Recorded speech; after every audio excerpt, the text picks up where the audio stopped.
നമസ്കാരം, ഏവർക്കും study Nifty മലയാളത്തിന്റെ ഡെയിലി മാർക്കറ്റ് ന്യൂസിലേക്ക് സ്വാഗതം. ഇന്ന് ജൂൺ 3 ചൊവ്വാഴ്ചയാണ്. ഇന്ത്യൻ വിപണിയെ സംബന്ധിച്ച് വളരെ പ്രധാനപ്പെട്ട ഒരാഴ്ച തന്നെയാണ്.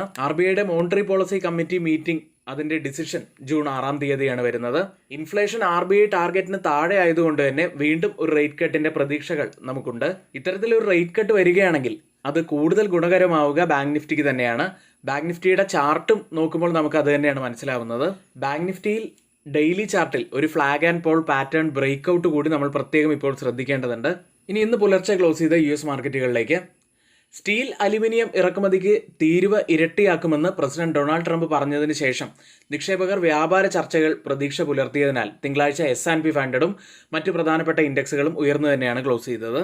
നാസ്ഡാക്ക് 0.7% ഉയർന്നപ്പോൾ ഡൗ ജോൺസ് ഫ്ലാറ്റ് ആയിട്ടാണ് ക്ലോസ് ചെയ്തിട്ടുള്ളത്. കഴിഞ്ഞ വെള്ളിയാഴ്ച രാത്രിയാണ് US നിന്നും ഇത്തരത്തിലുള്ള ഒരു പ്രസ്താവന വരുന്നത്. ഇറക്കുമതി ചെയ്യുന്ന സ്റ്റീൽ, അലുമിനിയം എന്നിവയുടെ തീരുവ ബുധനാഴ്ച മുതൽ 25% നിന്ന് 50% ഉയർത്തുമെന്നാണ് ട്രംപ് വെള്ളിയാഴ്ച പ്രഖ്യാപിച്ചത്.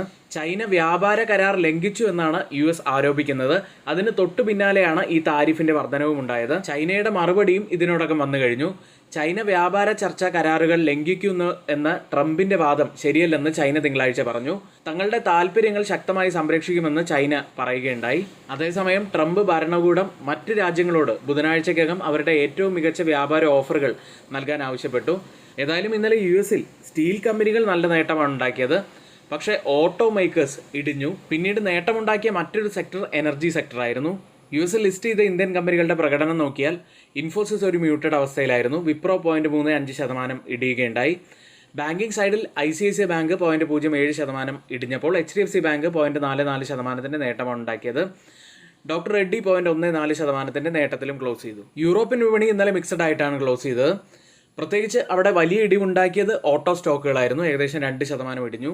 അതുകൊണ്ട് തന്നെ ഇന്ന് നമ്മുടെ മാർക്കറ്റിലും ഓട്ടോ സ്റ്റോക്കുകൾ ഫോക്കസിൽ ഉണ്ടായിരിക്കുന്നതാണ്. ക്രിപ്റ്റോ കറൻസിയിൽ ബിറ്റ്കോയിനിലേക്ക് വന്നാൽ $1,06,000 വീണ്ടും തിരികെ എത്തിയിരിക്കുന്നു.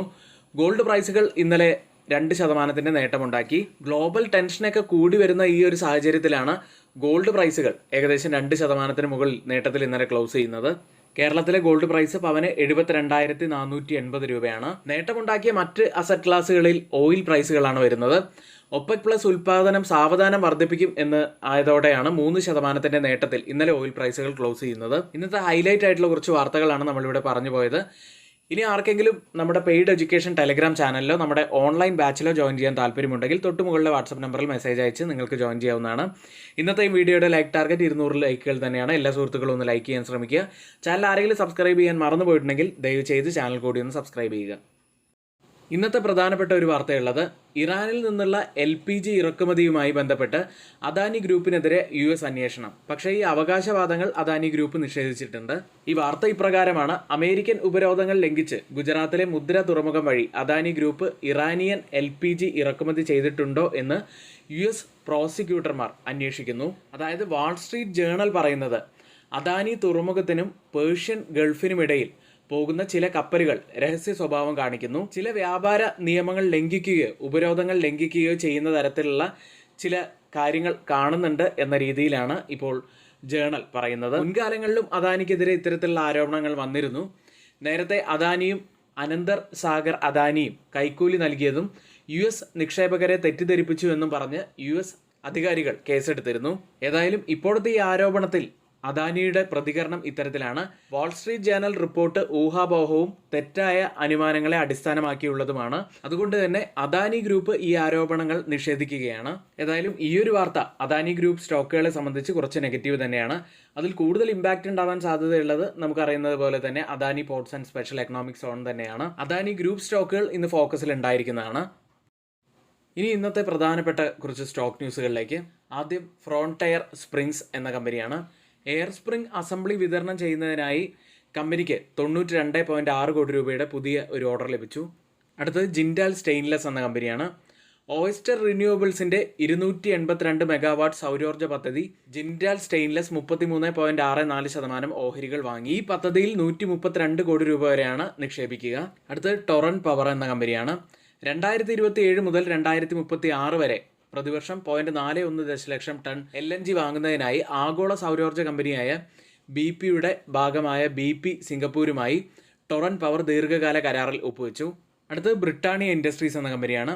ബ്രിട്ടാനിയയിലെ ജഗാഡിയ പ്ലാന്റിലെ പണിമുടക്ക് പിൻവലിച്ചതായി കമ്പനി അറിയിച്ചു. ബ്രിട്ടാനിയയിലെ ജഗാഡി പ്ലാന്റിലെ പ്രവർത്തനങ്ങൾ പുനഃസ്ഥാപിച്ചതായും കമ്പനി അറിയിക്കുകയുണ്ടായി. അടുത്തത് മാൻ ഇൻഡസ്ട്രീസ് എന്ന കമ്പനിയാണ്. പ്രിഫറൻഷ്യൽ അലോട്ട്മെന്റിലൂടെ 300 കോടി രൂപ വരെയുള്ള ഫണ്ട് സ്വരൂപിക്കുന്നതിനായി ബോർഡ് അംഗീകാരം നൽകി. നിക്ഷേപകനായ ആശിഷ് കച്ചോളിയയ്ക്ക് കമ്പനി 9.1 ലക്ഷം ഓഹരികൾ അനുവദിച്ചു. അടുത്തത് ബയോകോൺ എന്ന കമ്പനി. ലിരാഗ്ലുറൈഡ് എന്ന മരുന്നിന് ഇന്ത്യയിൽ അംഗീകാരം ലഭിച്ചു. ടൈപ്പ് 2 പ്രമേഹത്തിനുള്ള വിക്ടോസയുടെ ജനറിക് പതിപ്പാണ് കമ്പനി ഇപ്പോൾ പുറത്തിറക്കിയത്. അടുത്തത് യുണൈറ്റഡ് ബ്രിവറീസ് എന്ന കമ്പനിയാണ്.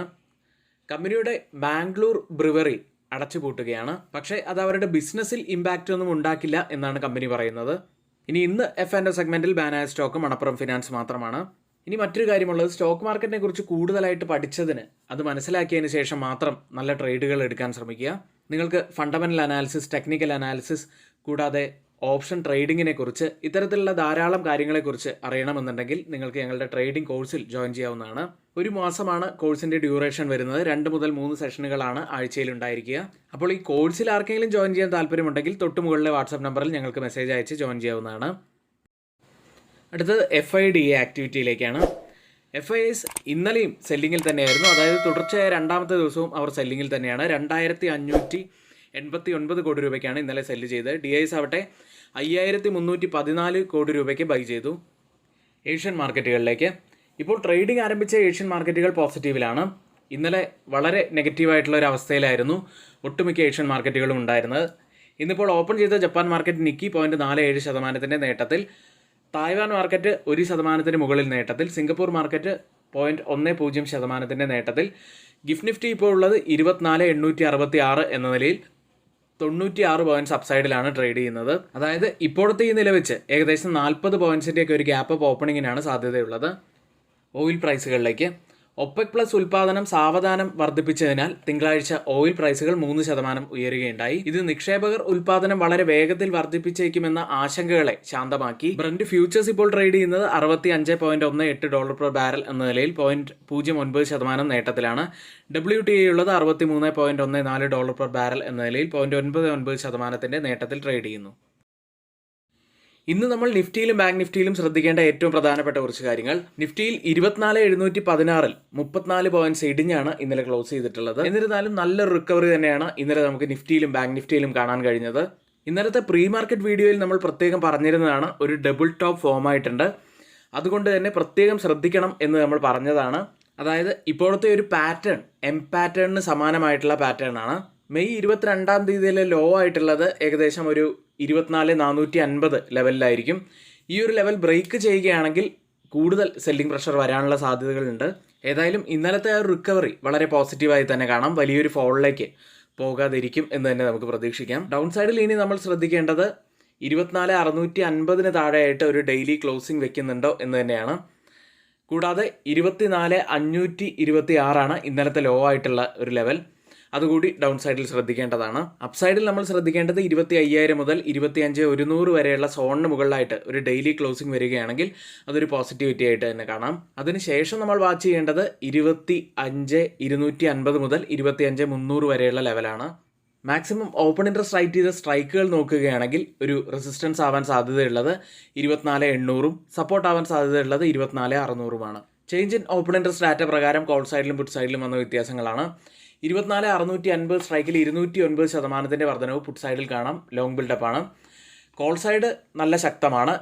438% വർധനവ്, ഒരു കുറച്ചുകൂടി വലിയൊരു ഷോർട്ട് ബിൽഡപ്പ് കാണാം. 24,600 സ്ട്രൈക്കിൽ 111% വർധനവ് പുട്ട് സൈഡിൽ ലോങ് ബിൽഡപ്പ്.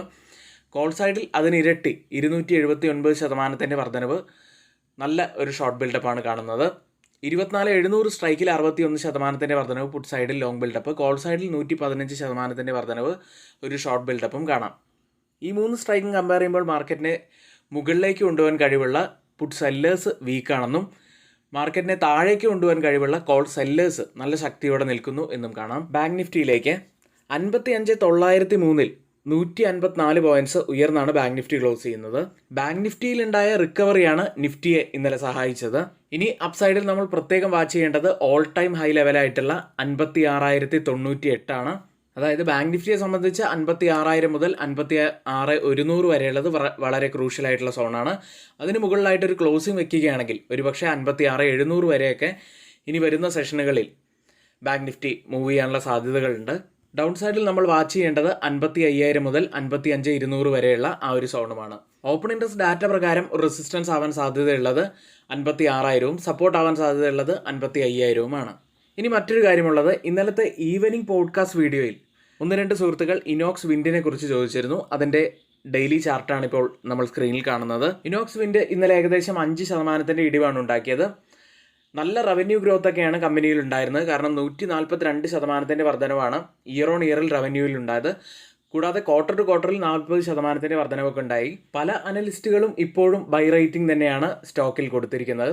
നുവാമ, ICICI സെക്യൂരിറ്റീസ് തുടങ്ങിയ കമ്പനികളെല്ലാം ബൈ റേറ്റിംഗ് തന്നെയാണ് ഇനോക്സ് വിൻഡിന് നൽകിയിട്ടുള്ളത്. കൂടാതെ ചില കമ്പനികൾ 22% വരെ അപ്സൈഡ് പോസിബിലിറ്റി ഉണ്ട് എന്നും കാണിക്കുന്നുണ്ട്. ഇനി ചാർട്ടിലേക്ക് വന്നു കഴിഞ്ഞാൽ ഒരു റൗണ്ടിങ് ബോട്ടമാണ് ഇപ്പോൾ ഇനോക്സ് വിൻഡിലുള്ളത്. അതും നല്ലൊരു സൂചന തന്നെയാണ്. ഓവറോൾ ഒരു പോസിറ്റിവിറ്റിയിൽ തന്നെയാണ് ഇനോക്സ് വിൻഡ് ഉള്ളത്. ഇനി ആർക്കെങ്കിലും നമ്മുടെ പെയ്ഡ് എഡ്യൂക്കേഷൻ ടെലഗ്രാം ചാനലിൽ ജോയിൻ ചെയ്യാൻ താല്പര്യമുണ്ടെങ്കിൽ തൊട്ടുമുകളിൽ നമ്മളിവിടെ കൊടുത്തിരിക്കുന്ന വാട്സപ്പ് നമ്പറിൽ മെസ്സേജ് അയച്ച് ജോയിൻ ചെയ്യാവുന്നതാണ്. ഇനി നമ്മുടെ വാട്സപ്പ് ഗ്രൂപ്പിൻ്റെ ലിങ്ക് കമൻറ്റ് ബോക്സിൽ പിൻ ചെയ്തിട്ടുണ്ട്. ടെലഗ്രാമിൽ കൊടുക്കുന്ന എല്ലാ എഡ്യൂക്കേഷൻ വ്യൂസിൻ്റെയും അപ്ഡേറ്റുകൾ നമ്മൾ നമ്മുടെ വാട്സപ്പ് ഗ്രൂപ്പിൽ നൽകാറുണ്ട്. അതുകൊണ്ട് തന്നെ സ്റ്റുഡൻസിന് നമ്മുടെ വാട്സപ്പ് ഗ്രൂപ്പിൽ ജോയിൻ ചെയ്ത് കഴിഞ്ഞാൽ ടെലഗ്രാം ഗ്രൂപ്പിനെ കുറിച്ചുള്ള എല്ലാ കാര്യങ്ങളും അറിയാൻ കഴിയുന്നതാണ്. ഒരു മാസത്തേക്ക് വെറും 799 രൂപ മാത്രമാണ് ഫീസായിട്ട് വരുന്നത്. ഇന്നത്തെ ഏറ്റവും പ്രധാനപ്പെട്ട കുറച്ച് വാർത്തകളാണ് നമ്മളിവിടെ ഷെയർ ചെയ്തിരിക്കുന്നത്. ഈ വാർത്തകളെല്ലാം ഏറ്റവും ഓതറൈസ്ഡ് ആയിട്ടുള്ള സൈറ്റുകളായ Moneycontrol, Mint, Reuters, CNBC, Financial Express തുടങ്ങിയ മാധ്യമങ്ങളിൽ നിന്നാണ് എടുത്തിരിക്കുന്നത്. മറ്റുള്ളവയെല്ലാം നമ്മുടെ വ്യൂസ് മാത്രമാണ്, ഒരിക്കലും റെക്കമെൻഡേഷൻ അല്ല. നിങ്ങളുടെ എഡ്യൂക്കേഷണൽ പർപ്പസിന് വേണ്ടി മാത്രമാണ് അതിവിടെ ഷെയർ ചെയ്തിട്ടുള്ളത്. എങ്കിൽ ഇന്നത്തെ ഈ വീഡിയോ ഇവിടെ പൂർത്തിയാവുന്നു. ഏവർക്കും നന്ദി.